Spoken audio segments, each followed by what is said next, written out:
I caught my husband with our kid's nanny, and in one moment, my marriage, my trust, and my home collapsed. I wish I could tell you I screamed or cried or threw something dramatic, but the truth is my body went quiet like someone had turned the sound off inside me. 1 second I was holding a grocery bag cutting into my fingers, the next I was standing in a hallway that felt unfamiliar, like I had walked into the wrong house even though I knew every crack in those walls. I had painted them myself when we moved in, pregnant and hopeful and stupidly sure this was forever. I remember thinking this cannot be happening, not in this house, not with her, not with him, not while my kids' toys are scattered on the floor like proof of the life we built together, and there they were tangled up in something that did not belong to them, something ugly and selfish and real, and I did not need details, my brain filled in enough on its own. People always ask how you just walk in on something like that, like it is a movie scene with perfect timing, but it was random, painfully ordinary. I had come home early because my youngest was sick at school, and I thought maybe I would surprise everyone with dinner, maybe we would sit together and talk like we used to before he started coming home late, before she started staying a little longer, before I started telling myself stories to stay comfortable. The house was too quiet when I walked in. That is the first thing that felt wrong. No cartoons, no footsteps, no voice calling out asking how my day was, just silence, thick and heavy like it was waiting for me. I called his name once, not loudly, just enough to let the house know I was there, and no one answered, and that should have been my warning, but I kept walking. I do not know what I expected, maybe nothing, maybe I just needed to see it with my own eyes, because part of me already knew something was off. For weeks, the late nights, the way he suddenly cared about how he looked again, the way she stopped meeting my eyes, the way my instincts kept tapping me on the shoulder while my heart begged me to ignore it. When I saw them, I did not think about divorce or revenge or even anger. My first thought was about my kids upstairs sleeping and how this moment would change the rest of their lives without their permission. I thought about the nanny cam we installed for safety and how ironic it was that the one thing meant to protect my children could not protect our family. I backed away without them noticing, and I leaned against the wall and slid down to the floor because my legs stopped working and my hands were shaking so badly I dropped my keys, and the sound felt too loud, like it would expose me, but nothing happened. The world did not stop, they did not come running after me, everything just kept going as if my pain was invisible. I sat there longer than I want to admit because part of me hoped I had misunderstood, part of me wanted a version of reality where I could stand up, wipe my face, and pretend I never saw what I saw, but that version of me died on that floor. When I finally stood up, I felt older, like something inside me had aged years and minutes. I walked into the kitchen and put the groceries down carefully because I did not want anything else to break. I noticed small stupid things like a magnet missing from the fridge and a stain on the counter, and it made me furious because how dare the world still look normal. I did not confront them then, and I know people judge me for that, but shock is a strange thing. It does not always make you brave. Sometimes it makes you quiet and calculating. Sometimes it makes you want to gather yourself before you shatter in front of people who do not deserve your tears. I went upstairs and checked on my kids and watched them sleep and promised them silently that no matter what happened next, I would protect them from the mess the adults made. I brushed hair out of their faces and swallowed the lump in my throat because suddenly everything felt fragile like glass. That night I slept in the guest room and my husband did not even ask why, and that hurt almost as much as what I saw because it told me he knew he had crossed a line, he just did not care enough to face it yet. Lying there in the dark, I replayed every moment from the past year, searching for signs. I ignored conversations, I brushed off jokes that did not sit right, and I realized how easy it is to gaslight yourself when the truth threatens the life you built. I did not cry until morning when the house was quiet again and the nanny had left with a polite smile like nothing had happened, and my husband left for work without a word like we were strangers passing in a hallway, and that was when it hit me. This was not a mistake, this was a choice. That day I looked at my reflection and barely recognized myself because the woman staring back looked tired and betrayed, but also awake, like she had finally stopped lying to herself, and I knew this was only the beginning of something painful and necessary. I am telling you this not because it is easy, but because someone out there is sitting with that same uneasy feeling in their chest, convincing themselves they are overthinking, and I need you to know you are not crazy and you are not weak for trusting the person you loved. After that day, my brain turned into a courtroom replaying evidence I pretended not to see for months, and suddenly every memory stood up and pointed at me like it had been waiting its turn. I used to think ignoring things was strength, like if I loved harder, stayed calmer, stayed quieter, the problem would fix itself, but now I see it was fear dressed up as patience. It started small, which is how betrayal always starts, not with explosions but with whispers. She arrived a little earlier than scheduled and left a little later, and I told myself good help is hard to find, so I should be grateful. He suddenly had opinions about her clothes, about how she was too young to be judged so harshly, about how she deserved respect, and I told myself he was just being fair. There were laughs from the kitchen that stopped when I entered the room and pauses in conversations that felt like I had interrupted something private, and I told myself I was imagining tension because motherhood had made me sensitive. He stopped asking how my day was but remembered details about hers, like what she studied in college or how her last relationship ended, and I remember feeling a pinch in my chest that I swallowed down because jealousy felt embarrassing. She stopped looking me in the eyes, and when she did, her smile felt tight like a rubber band stretched too far, and I told myself she was just shy. My husband started showering twice a day and buying cologne he never wore before, and when I joked about it he laughed too loudly and kissed my forehead like I was a child. There were nights he came home late and blamed traffic, meetings, stress, anything but me, and I wanted to believe him because believing him meant my life stayed intact. I replay the day I found a hair tie on his wrist that was not mine and he said it was from the gym, and I laughed it off even though something in my stomach turned cold. I remember the way my friends hinted without saying anything outright, like they were afraid to break something fragile, and I brushed them off because defending him felt easier than questioning him. What hurts the most is realizing how much emotional labor I did to keep the peace, how I edited myself, how I lowered my voice, how I chose silence over confrontation because I thought being easygoing would protect me. No one tells you that love can become self-betrayal when you abandon your instincts to keep someone else comfortable. The night before I caught them I barely slept because my body already knew, my mind just had not caught up yet. My chest felt tight, my heart raced for no reason, and I stared at the ceiling counting imaginary cracks. I thought anxiety was the problem, not the truth. When people ask why I did not see it sooner, I want to scream that I did see it, I just did not want to live in a world where it was real. There is a specific kind of shame that comes with hindsight, like how could I be so smart and so blind at the same time? I trusted my husband because he was my home, and I trusted her because she held my children, and I believed those two things could not exist together in harm. I know now that trust without boundaries is an open door, and I left mine wide open because I never imagined the people I loved would walk through it and burn everything behind them. After it happened, every ignored sign turned into a bruise. I could press on with my thoughts, the jokes, the late nights, the defensiveness, the sudden privacy with his phone, the way he angled the screen away from me. I started writing things down, not because I needed proof, but because I needed to remind myself I was not imagining patterns, they were real and they were loud. What scares me is how normal it all felt while it was happening, how betrayal can live quietly in your house, eating dinner with you, asking about your kids' homework, smiling across the table. I used to believe cheating looked like villains and red flags waving violently in the wind, but sometimes it looks like people doing the dishes together while you fold laundry upstairs. I am not sharing this to blame myself anymore, I am sharing it because so many people think strength is enduring discomfort silently, and I need you to know strength can also be listening to the voice that says something is wrong. If you feel like you are constantly explaining away someone else's behavior, if you feel like you are shrinking to avoid conflict, if you feel like you are doing emotional gymnastics to keep your relationship standing, please pause. That feeling in your gut is not insecurity, it is information.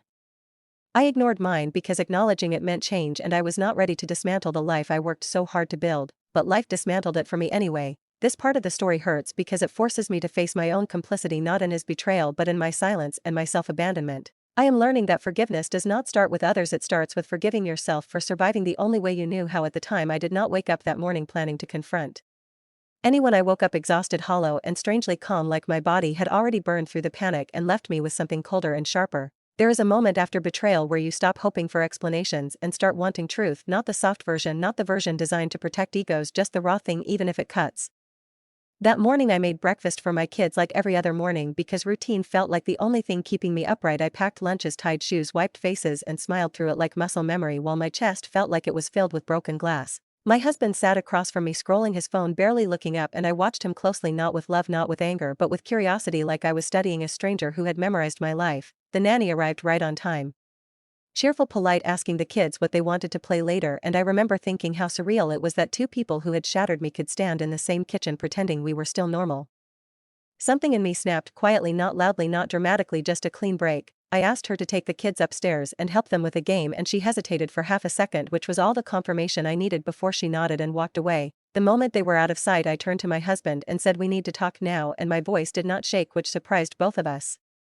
He sighed like I was inconveniencing him, like this was another conversation about schedules or bills, and that almost made me laugh. I told him I knew, and I watched his face carefully because denial has a look and guilt has a look and relief has a look too. At first he tried confusion, like I was being vague on purpose, then he tried minimizing, like it was nothing, like it did not mean anything, like I was blowing it out of proportion. That is when I told him exactly what I saw, and the color drained from his face, and he finally stopped pretending. He did not apologize right away, which is something people do not talk about, how sometimes the person who hurt you needs time to decide if they regret it or just regret getting caught.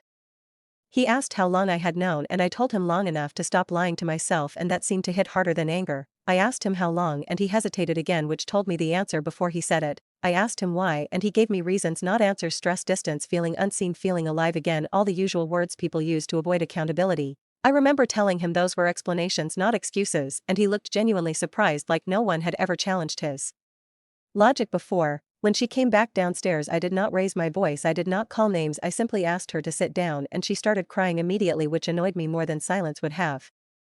She said she never meant to hurt anyone. She said it just happened. She said she felt trapped between guilt and feelings, and I listened because I wanted to hear how someone justifies betraying a woman who trusted her with her children. I told her calmly that she had crossed a line that was not blurred, not confusing, not accidental, and that whatever feelings she thought she had did not excuse deception. I asked her to leave and she looked at him like she was waiting for permission, and that image burned itself into my brain. He did not stop her. That was the moment I understood something important. This was not just about sex or secrecy, this was about choice, and every choice he made he chose himself. After she left, the house felt heavier, like the walls had absorbed everything that was said. I told him I needed space, and he asked what that meant, and I said it meant you do not get to touch me or explain yourself or ask for comfort while I process the damage you caused. He tried to bargain promises, therapy, transparency, whatever it took, and I told him those conversations would come later, or maybe not at all. I packed a bag that afternoon, not because I knew I was leaving forever, but because I needed to breathe somewhere that did not feel contaminated by lies.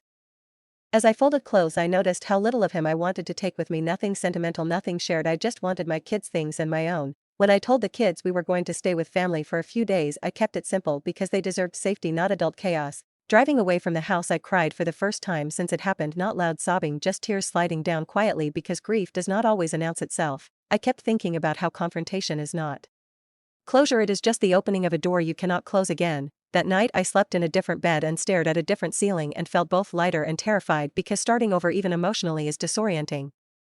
People imagine confronting betrayal as empowering, and sometimes it is, but it is also draining because you have to stand in your truth while others scramble to protect their image. I did not feel victorious, I felt honest, and that mattered more. The days after were filled with messages, apologies, explanations, and silence, all tangled together, and I learned that accountability is rare and often delayed.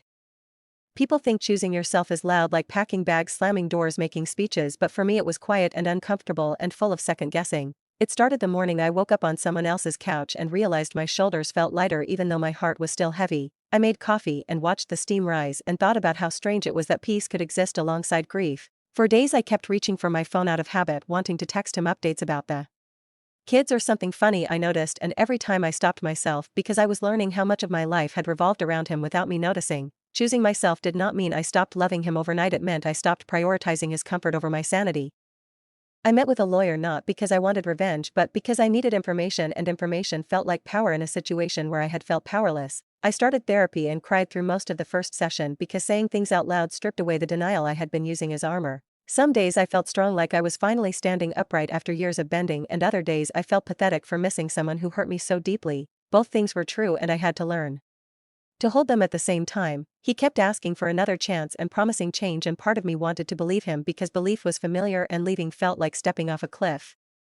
But I kept coming back to one question: would I want my children to stay in a relationship like this if it were theirs? That question became my compass. I stopped responding to messages that centered his pain without acknowledging mine. I stopped explaining myself to people who wanted a neat story instead of the truth. I told my family slowly, carefully, because I did not want their anger to swallow me whole. Some supported me without question, others asked what I could have done differently, and that hurt more than I expected.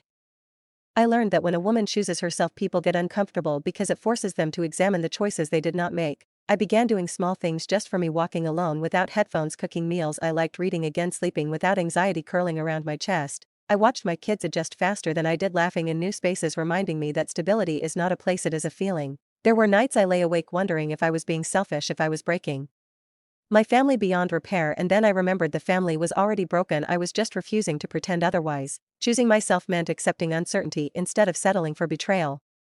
It meant understanding that staying would teach my children that love requires self-sacrifice to the point of disappearance. It meant grieving the future I imagined while creating space for one I could not yet see. I had moments of guilt, moments of fear, moments where I almost went back just to stop the ache of missing what used to be. But every time I pictured walking back into that house, I felt my chest tighten and my body recoil, and I trusted that response more than promises. I started saying no without explaining. I started saying yes to rest, to honesty, to discomfort. I realized how often I had abandoned myself in the name of keeping things together. Choosing myself was not about becoming someone new, it was about returning to the person I was before I learned to shrink.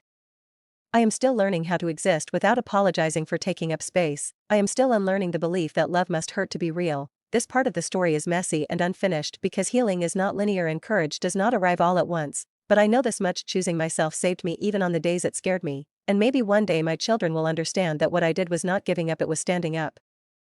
I used to think surviving meant getting through the worst part and then everything magically made sense, but surviving is quieter than that. It is waking up one day and realizing the pain no longer introduces itself every morning. It is noticing you laughed without forcing it, that you slept through the night, that your chest did not feel tight when a song came on the radio. Surviving is not a finish line, it is a series of small moments where you choose not to abandon yourself again. There were days after everything ended when I felt empty, not sad, not angry, just hollow, like the storm had passed and left debris everywhere and I did not know where to start cleaning. But slowly, almost without noticing, I began rebuilding myself in ways no one could see. I stopped measuring my worth by how well I kept other people comfortable. I stopped explaining my decisions to people who never had to live with the consequences. I learned that betrayal changes you, but it does not have to define you. I learned that love without respect is just attachment wearing a pretty mask. I learned that the body remembers what the mind tries to forget, and listening to yourself is an act of survival. There were moments I felt proud, not because I was strong but because I stayed honest. I let myself grieve the version of my life that would never exist, and that grief came in waves, sometimes gentle, sometimes knocking the air out of me. I learned that grief does not mean you made the wrong choice, it means you cared. I watched my children adapt with a resilience that humbled me and reminded me why I chose the harder path. They laughed again, they felt safe again, and that told me everything I needed to know. I stopped waiting for closure from the people who hurt me and created my own by choosing peace over answers. I learned that apologies do not heal, actions do, and sometimes not even then. I learned that forgiveness is not a gift you give someone else, it is a boundary you give yourself. I no longer romanticize suffering or mistake endurance for love. I understand now that walking away can be an act of deep self-respect. Some people will hear this story and focus on the betrayal, but what matters more to me is what came after. What came after was clarity and freedom and a relationship with myself that I had neglected for too long. I am softer now, but also stronger, more aware of my limits, more protective of my peace. I trust myself again, and that is something no one can take from me. If you are listening to this while standing in the ruins of something you thought would last forever, I need you to hear this. Your life is not over, it is changing. The pain you feel right now is not proof of weakness, it is proof of truth. You do not need to rush healing or justify your boundaries or make sense of everything immediately. You are allowed to take your time. You are allowed to choose yourself even if others do not understand. Surviving taught me that the worst thing that happened to me also gave me back my voice. It taught me that I am capable of rebuilding even when the ground disappears beneath me. It taught me that home is not a person, it is the place inside you where you feel safe to be honest.